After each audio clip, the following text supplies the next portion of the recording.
Assalamualaikum warahmatullahi wabarakatuh. Hai, kali ini kami akan membahas farmakoterapi tinnitus. Apa sih itu tinnitus? Tinnitus adalah sensasi telinga berdenging yang bisa berlangsung sesaat atau dalam waktu yang lama. Kondisi ini dapat terjadi hanya di telinga kiri, telinga kanan, atau pada kedua telinga. Adapun prinsip atau tujuan farmakologinya yaitu mengurangi keparahan gejala tinnitus serta meningkatkan kualitas hidup dari pasien. Terapi farmakologi diberikan kepada pasien berdasarkan kondisi patosiologis pasien untuk mengatasi dampak tinnitus terhadap kondisi mental dan emosi pasien.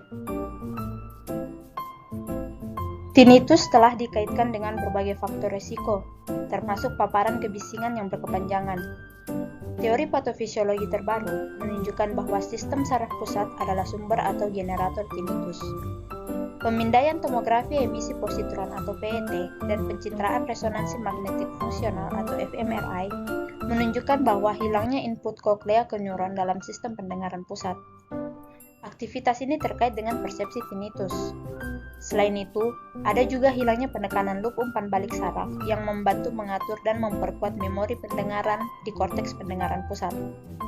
Gangguan loop umpan balik ini mengarah pada disinhibisi sinapsis normal dan penciptaan sinapsis saraf alternatif yang tidak terkontrol yang mengarah pada persepsi pendengaran tinnitus yang abnormal. Adapun klasifikasi dari tinnitus yaitu tinnitus subjektif atau sensori neural dan tinnitus objektif atau somatik. Tinnitus subjektif itu hanya dapat didengar oleh individu yang terkena, sedangkan tinnitus objektif itu dapat didengar oleh siapapun selain individu yang terkena. Adapun tanda atau gejala subjektif dari tinnitus, tandanya bunyi-bunyian, berdesis, berdenging, kibasan, berdengung, suara klik atau bahkan siulan. Sedangkan gejalanya demam, nyeri pada telinga dan tuli konduktif. Adapun tanda atau gejala dari tinnitus objektif yang pertama, anamnesis. Anamnesis merupakan hal utama dan terpenting dalam menegakkan diagnosa tinnitus. Hal yang perlu digali adalah seperti kualitas dan kuantitas tinnitus. Apakah ada gejala lain yang menyertai seperti vertigo, gangguan pendengaran atau gejala neurologik. Kemudian yang kedua, pemeriksaan audiometri nada murni. Pemeriksaan ini dilakukan untuk memeriksa nada murni, gambaran khas berupa takik pada frekuensi 4. Yang ketiga, pemeriksaan fisik dan otoskopi. Pemeriksaan ini harus secara rutin dilakukan dan juga pemeriksaan penala, audiometri nada murni, audiometri tutur, dan bila perlu dilakukan pemeriksaan untuk mengukur pergerakan mata dan otot yang mengontrolnya. Adapun terapi farmakologinya yaitu penggunaan obat-obatan seperti obat golongan benzodiazepin, antagonis N-metil D-aspartat atau NMDAR, antidepresan, beta-histin, flunarsin HCl, mecobalamin, beta blocker dan golongan SSRI. Adapun terapi non farmakologinya yang pertama, embolisasi atau ligasi untuk terapi anomali vaskular. Yang kedua, penggunaan alat bantu digunakan untuk terapi sensori neural, hearing loss. Yang ketiga, laser akupuntur digunakan untuk memberikan perbaikan parsial atau total terhadap nyeri dan tidak ada komplikasi. Yang keempat, terapi sel punca. Yang kelima, terapi target CRISPR-9. Berikut algoritma pada tinnitus yang diawali dengan riwayat kasus, penilaian keparahan tinnitus, pemeriksaan klinis, dan pemeriksaan audiologi.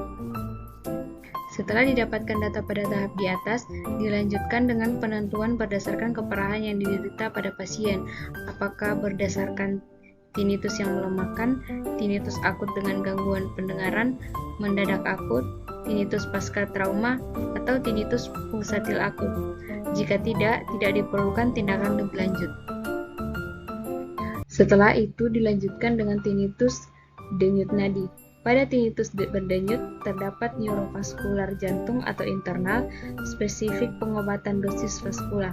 Kemudian pada tinnitus non-denyut terdapat AT tinnitus dengan gangguan pendengaran mendadak akut, tinnitus dengan gangguan pendengaran, tinnitus dengan vertigo, tinnitus dengan sakit kepala, tinnitus dengan komorbiditas psikiatri, tinnitus dengan komponen somatosensori, dan tinnitus pasca trauma.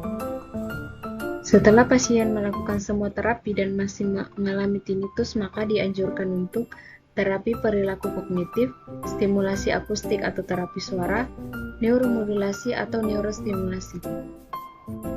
Efek samping benzodiazepin memiliki efek samping kecemasan dan insomnia, beta-histin, keluhan ringan pada ulu hati dan ruam kulit, flunaricin HCl, mengantuk, rasa lelah, peningkatan berat badan atau nafsu makan, depresi, dan gejala ekstrapiramidal terapi kronik, becobilamin atau vitamin B12, jarang, mual, diare, ruam kulit, dan anoreksia. Kadang-kadang sakit kepala, berkeringat, dan demam. Akam prostat, golongan NMDR, mual, muntah, diare, astenia, perut buncit, frontman, ruam makulopopular, depresi fluktuasi pada libido, dan urtikaria. Amitriptilin, golongan antidepresan, sindrom serotonin seperti depresi SSP, patah tulang, supresi sumsum tulang, dilatasi pupil ringan, demam, hipertemia, dan ataksia. Melatonin, sakit kepala, pusing, mual, kantuk di siang hari. Sertrilin, sindrom serotonin seperti agitasi, halusinasi, demam, berkeringat, menggigil, detak jantung cepat, otot kaku, mual, muntah, dan diare. Rekomendasi obat untuk ibu hamil, becobelamin atau biasa disebut dengan vitamin B12. Obat kontraindikasi pada ibu hamil, benzodiazepin, beta-histin, akam prostat golongan NMDR, amitriptilin golongan antidepresan, sertrilin golongan SSRI, dan melatonin golongan beta blocker. Interaksi obat benzodiazepin jika dikonsumsi bersamaan dengan obat antasida dapat mengurangi laju penyerapan benzodiazepin dari usus. Flunaricin HCl akan berinteraksi dengan alkohol, hiptonik, atau tranquilizer, dan galaktor jika bersamaan kontrasepsi oral. Amitriptilin dapat mempotensiasi efek CV agen simpatomimetik jika dikonsumsi dengan obat efedrin, isoefedrin, dan isoprenalin, dan meningkatkan efek sedatif dari golongan barbiturat. Sertrilin sebaiknya tidak digunakan jika sedang menggunakan fumosid dan injeksi metilen blue. Monitoring ginjal dan hati, akam prostat golongan NMDR, dan amitriptilin golongan antidepresan. Berikut ini adalah referensi yang kami ambil dari jurnal maupun buku.